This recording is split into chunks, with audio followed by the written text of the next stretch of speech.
unité à la fois discrète et légendaire, le Centre National d'Entraînement Commando s'est ouvert au public ce week-end à Collioure. Le SNEC est installé à Collioure et à Montlouis depuis plusieurs décennies. Le SNEC, Centre National d'Entraînement Commando, est une unité qui a été créée en janvier 1964 pour former tous les cadres et la troupe à un combat spécifique dit commando, qui est l'héritage du combat des SAS et des unités commando françaises de la Deuxième Guerre mondiale. Plusieurs formations commando se déroulent chaque année au SNEC. Le plus fréquemment réalisé, c'est ce qu'on appelle le moniteur des techniques commando.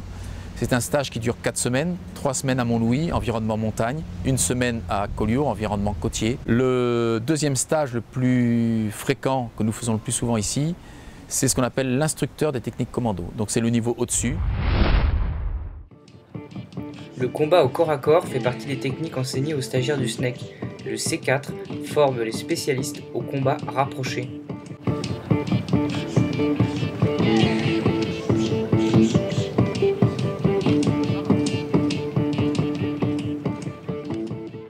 C'est un combat corps à corps adapté pour les combattants de haute intensité.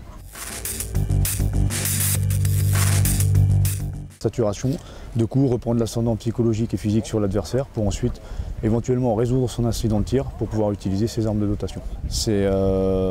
On sature de coups, donc il y a un peu de sol, beaucoup de percussions pour, comme j'ai dit, reprendre l'ascendant psychologique et physique sur l'adversaire.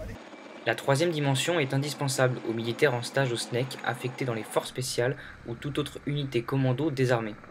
Il existe en gros 3 vecteurs, le rappel, la corde lisse et ensuite la grappe.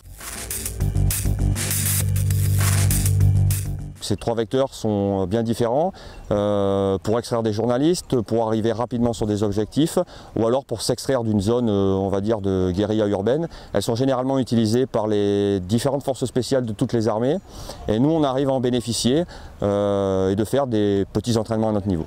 Ce qui fait la différence du SNEC, notamment de Montlouis, c'est la situation géographique.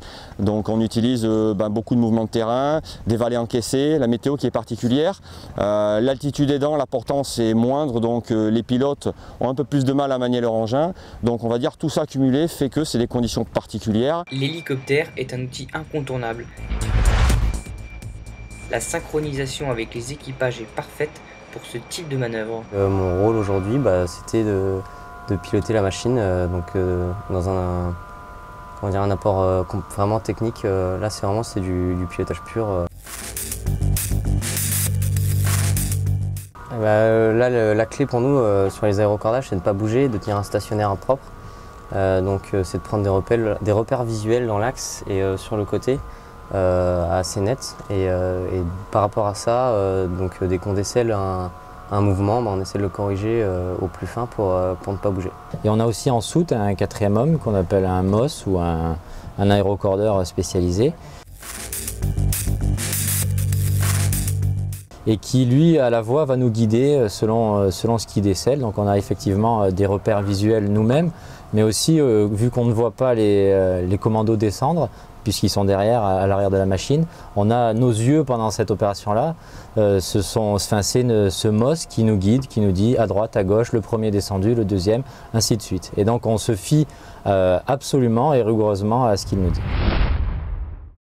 Le centre a offert au public un panel complet de présentations de haut niveau, pour le plaisir des petits et des grands.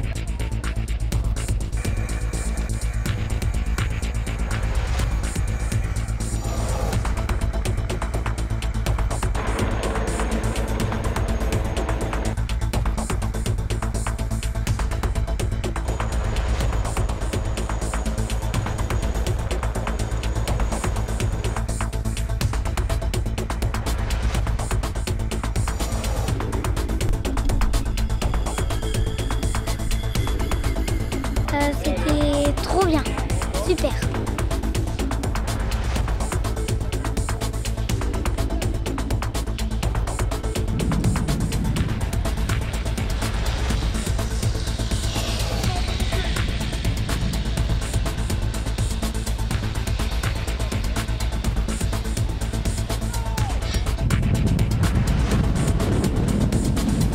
Là on est à 40 km/h. À plein comme on est là à 80, à vide de 100.